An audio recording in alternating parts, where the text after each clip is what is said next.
se situe dans une ZAC, dans un parc d'activités internationales de 100 hectares, et à terme, il y aura la création de 15 000 emplois sur ce parc, dans les 10-15 années à venir. Mais évidemment, il y a de l'emploi, il y aura du commerce, il y aura du business, si je puis dire, réalisé par les hôteliers, par les restaurateurs. Bref, ça ne peut que développer la vie économique locale.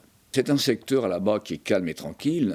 Je pense que des mesures de sécurité seront prises de manière à ce que le commerce puisse se faire en toute liberté et qu'il n'y ait pas d'atteinte aux biens et aux personnes. Ça, vous pouvez compter également sur les pouvoirs publics, sur l'État, puisque la sécurité des biens et des personnes est les prérogatives de l'État. Je crois que l'État a toute sa place là-dedans.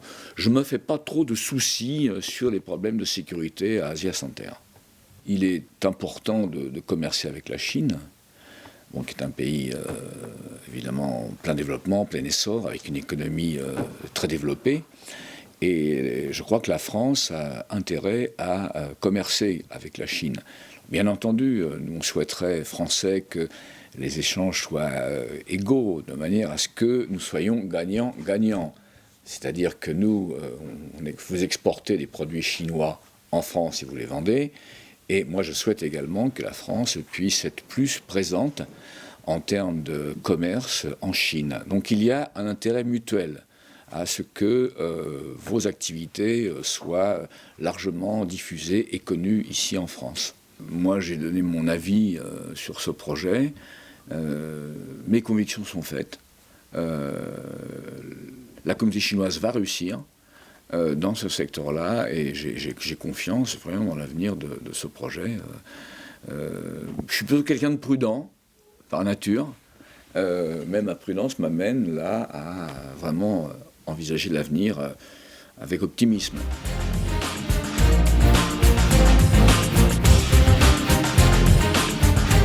Nous sommes aménageurs de longue date et nous sommes un établissement public qui dépend de l'État.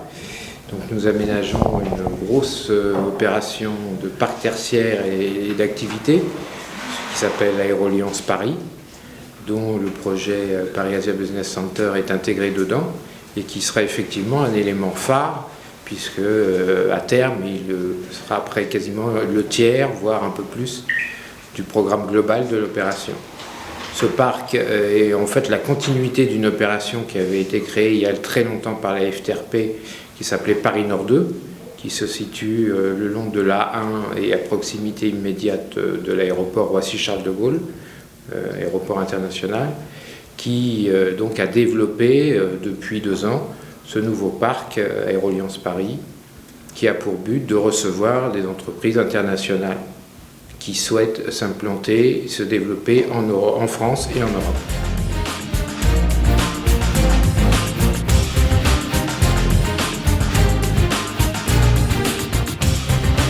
De salons qui se déroulaient jusqu'à présent à la porte de Versailles à Paris vont progressivement venir sur le parc des expositions de Paris-Villepinte. Le parc prévoit des expositions, une extension dans les 5 à 10 ans à venir très conséquente, puisqu'il veut, aujourd'hui on considère que c'est le 2e parc d'exposition après Francfort, et il a la prétention de devenir le premier en Europe dans les 5 à 10 ans qui viennent. Et la liaison du Grand Paris ne fera que améliorer ça. On est plein de confiance en vue de cette réalisation, oui, c'est un challenge pour nous. Il peut même y avoir des projets complémentaires permettant de développer d'autres activités, notamment le high-tech qui tient beaucoup d'importance à nos yeux, avec les entreprises chinoises qui souhaitent venir se développer en France.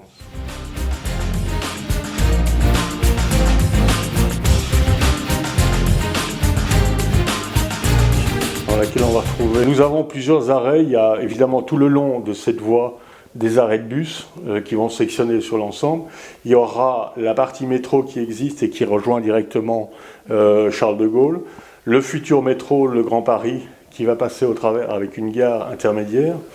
Et puis un certain nombre de navettes automatiques, etc., qui vont permettre de distribuer en tout cas tous les pavillons, de pouvoir connecter les pavillons à l'aéroport Charles de Gaulle et de permettre effectivement qu'il y ait un drainage convenable des visiteurs et des employés dans l'ensemble du secteur.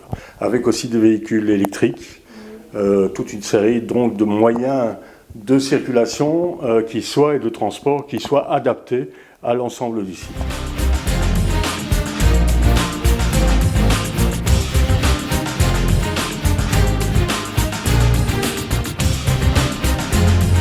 Je suis Étienne Marion, architecte. Je pilote l'ensemble du projet Paris-Asia Business Center. Il y a environ une vingtaine de personnes qui travaillent sur le projet aujourd'hui pour le moment. Alors l'inspiration, je crois qu'elle est venue surtout d'une volonté de faire un centre tout à fait qualitatif et qui soit en accord avec les principes urbanistiques de la zone d'aménagement, à savoir intégrer cet ensemble comme si on était dans une ville, comme si on se trouvait dans le 8e arrondissement de Paris ou dans le 10e, etc., avec des choses qui soient très urbaines, qui soient de qualité, avec des voiries, des espaces verts, des façades qui soient très animées et qui donnent aux gens envie de se promener à la fois et en même temps envie de travailler. Ici se trouvent les premières pistes de l'aéroport. L'opération est intégrée dans un aménagement complet d'environ 200 hectares et la première opération que nous avons dessinée concerne cette partie-ci pour environ 400 comptoirs. À terme, nous aurons la totalité de ceci pour pouvoir mettre 1200 comptoirs. Je me suis engagé, si vous voulez, avec le FTRP, la ville, et être avec vous tout le temps en créant une société de gestion avec vous, et ça sera moi avec les gens qui seront élus par l'ensemble de commerçants, quoi.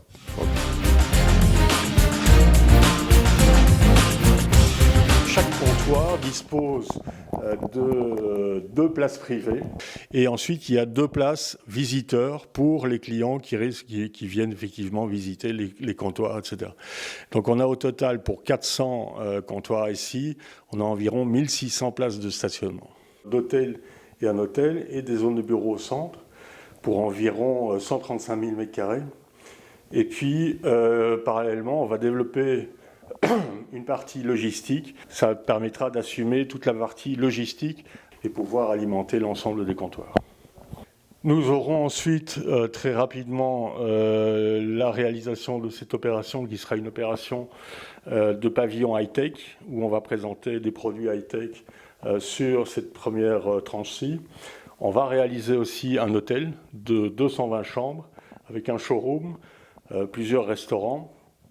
On va étendre ensuite l'opération avec de nouveau une opération high-tech dans laquelle on va retrouver. L'architecture a été en tout cas très très bien accueillie par toutes les personnes qui ont vu le projet.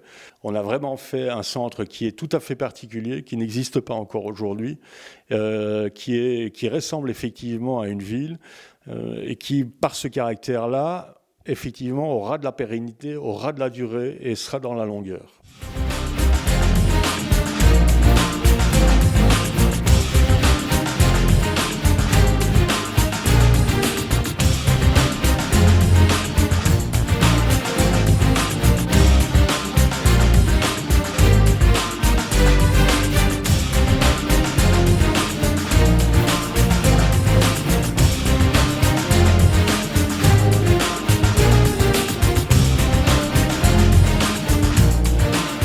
我们现在所做的这个行业，就是说，在巴黎的话还是挺紧凑的。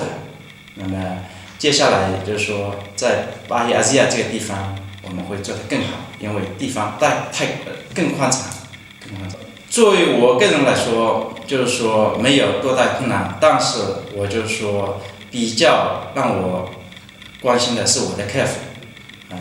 我的客户过来就是说，第一个他停车停不了，还有就是说不安全，这点就是说让我们挺担心。在巴黎阿西亚它的规模就是不会引起这个问题。它这个店铺的话，它目前就是说有每一个店铺后面有一张电梯，然后呢，它提供给我们是4个车位，这个确实是太好了。太好。高速公路86、23、21都是环绕着这个市场经过的，全天候的安全设施，现代化的那个监控式管理，24小时有人值班，使我们的客人买货买得放心，我们做生意人也做得称心。这样给一些经济基础不是很好的人提供了一个非常好的商机，是这样。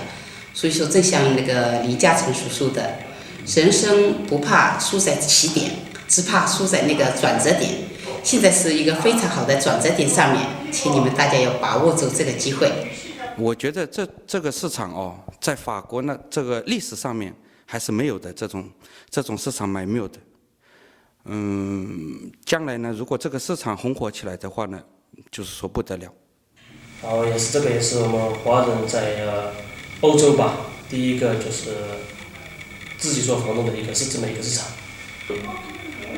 自己可以做房东，然后呢，那个沙龙的那个外债也搬过来，这2点我觉得是最主要的吸引点，就等于我们自己常年在摆那个展览会一样，是这样子。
政府支持经典时尚，中法关注成就梦想。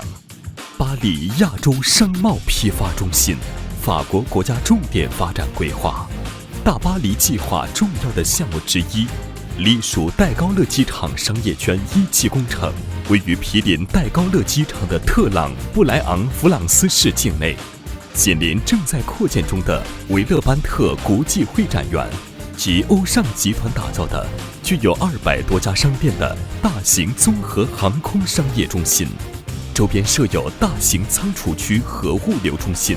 巴黎亚洲商务中心紧邻巴黎市区，有多条高速公路与巴黎连接，另外有新建成的地铁、快线和轻轨经过。A1 高速公路、A3 高速公路、A104绕城高速、TGV 高铁通往欧洲各国及法国各大城市。巴黎亚洲商务中心邀请名家设计，遵循低耗高能的理念。中心内共有1200家商铺，每家商铺拥有上下2层店铺和全封闭装卸货物地下室，整个中心全封闭管理，24小时安全保卫，政府配套公共设施和最现代网络，打造高尚、舒适、优雅的环境。